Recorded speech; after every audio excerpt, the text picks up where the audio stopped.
Ano sir, bali may biktima kita sir nga si Mary Rose Gato sir. Mm. Bali 55 ang edad, kasado, kag kag residente sa barangay Sianon, Badyangan sir. Okay. Anong kastada lagi, sir? Bali sir, ang si ma'am ni siya nagtabok sa halin sa may hospital, magtabok sa going pagadto sa 7-Eleven sir. Oo.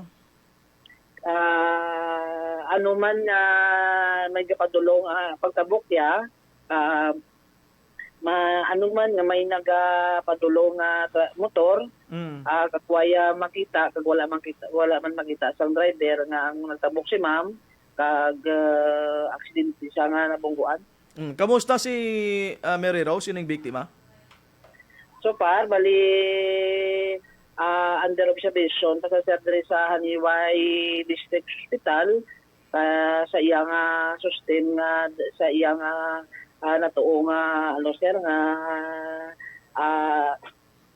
kahig sir may ano sa may injury sa sir. So, nadugangan ang ila sining problema kay may pasyente sa ospital. Oo sir, Siya nga bantay, nangin pasyente man siya.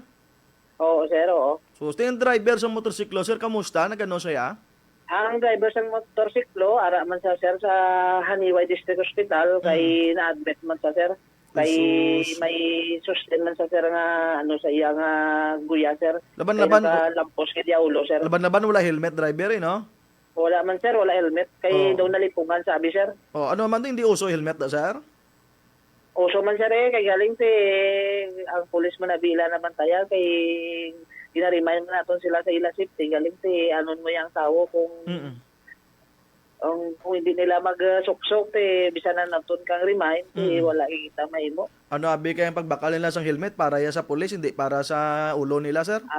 Ito amo ginaguro sir ang Oo. posible sir. Oo. Sir, isa lang ng driver sang sang Oo sir, isa man sa motorsiklo. sir Oo, isa lang gid sa. Ano giningalan niya sling mo? Asang Driver? Asang nakabunggo sir? Oo. Si Sir Nilo nga Australia sir. Oh, pila edad niya gani, sir? Kadagadayin? 65 years old sir. 65? Isang barangay Bolo sir. 65, sir? Oo, 65 years old. So, senior citizen nagli ni.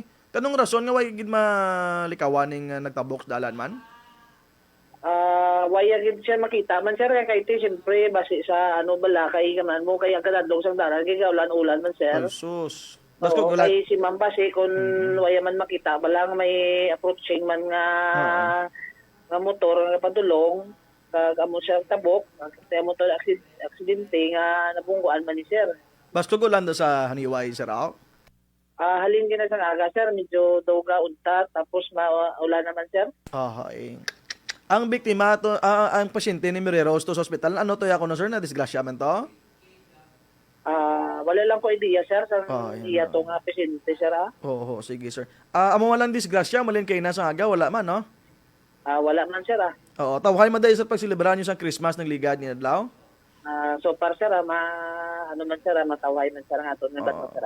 Si nanawag ko kina kay Happy, ano siya, naka-on leave siya gali, no? Oo sir, naka-live si sir. Importante nga tawhay dira ang Haniway sa police station, luwas lang sa mga nagamotor kon kaysa, hindi uso helmet dira. Amo lang na sir, sir. Sige sir, aton nga mensahe sa publiko para hindi na masundan ini aksidente. Aton lang tani nga mensahe nga magkumpira sila kay magsuksukin sila sa helmet kay ang disgrasya hindi gid malikawan. Kung padalagan mo tani medyo hinahinay man sila kay siyempre kay balaan mo man subong ang maulan ng dalan madanlog. Okay, saliwat si Police Staff Sergeant Katikista, sir, no? Yes sir, yes sir. Thank you good sir kag saliwat advance happy new year. Sige sir, tayo sir. Thank you gid Serbisyong makatao, responsable at totoong life news. Bantay sa isa ka pasyente dala sa ospital sa Haniway, nagtabok lang sa karsada kay may baklo, nabungguan man sa motorsiklo. Dawan na sila ang pasyente karon. Ang driver sa motorsiklo, 65 anyos, nag-aapok man sa iyang motorsiklo. Hilway man tani kay natumba kon may helmet ang itsura, I mean ang ulo, o galing kay hindi uso helmet dira sa may haniway. Rason nga naubos gid. Pakad ang itsura sang 65 anyos nga lalaki dira sa may Banwa sa haniway, rason nga gindalaman sa may hospital. I don't know, no? Pero sula sa una, ginambalan ko, si Brega motor-motor ta, no? Sila niya, hala ka sok-sok sa helmet nga sa midya ka, ha? Hindi na sa may badakop si mo, ha? Tigin sabat na ton. Ang helmet, hindi niya para sa checkpoint. Ang helmet, hindi para sa dinakpanay. Ang helmet, para ina proteksyon sa imo sini nga ulo. Inchindes? Sila niya, inchindihan ko na. Natababati ka mo sa DYRP 1017 kHz sa Allied Broadcasting Center, JPG Broadcasting Network. Kag ini ang La Radio Iloilo. Amo na barwa kay importante ang helmet sa aton sining lawas. Kung naga-drive kita sa aton si motorsiklo, no? Siling sang kilala ko siling niya ang helmet hindi lang niya sa nagadala sa motorsiklo. Abiyan jo?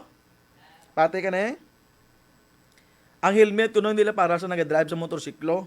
Siling niya, ako kon magpauli nga hubog nag-helmet man.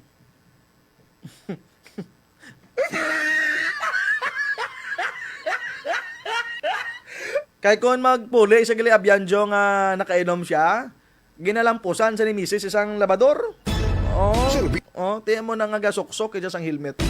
Hopefully, hindi okay lang ko ng helmet, aluminum, no? Kaya kung magupit, hindi yung pa mabalik-balik, gawabla. Kidding aside, pero sa mga taga Haniway, dira. Labi na sa Haniway, PNP, sir. Kapanya tabagida nga usuhon tang helmet, Kaya kung balaan nila nga duwa kita pang stricto, dira din panay helmet, no? Magpabaya na ganyan na sila. No? Kaysa naligad, na may pila barwa ka mga police report, gibisitahan naton dito sa mga Haniway. Ang kutob niya sa makita tayang nagadrive sa motorsiklo, why nagasok-sok helmet? Sling ko ila ulo, guro na yan. May pagkasalsalo ni Abianjo. Kaya hindi uso helmet to ya mo. Anong rason hindi ka magsok-sok sa helmet? Una, why may gabaligya helmet? Hindi may gabaligya helmet, why may gabakal? Ikaduha, hindi uso ang helmet. Amo na yung mga rason, kung nga ang mga tao sa banwa, kung sa lugar, wala nagasok-sok helmet. Una, wala baligya helmet. Ikaduha, hindi usong helmet. Ikatatlo, wala sa may nagadakpanay sa helmet.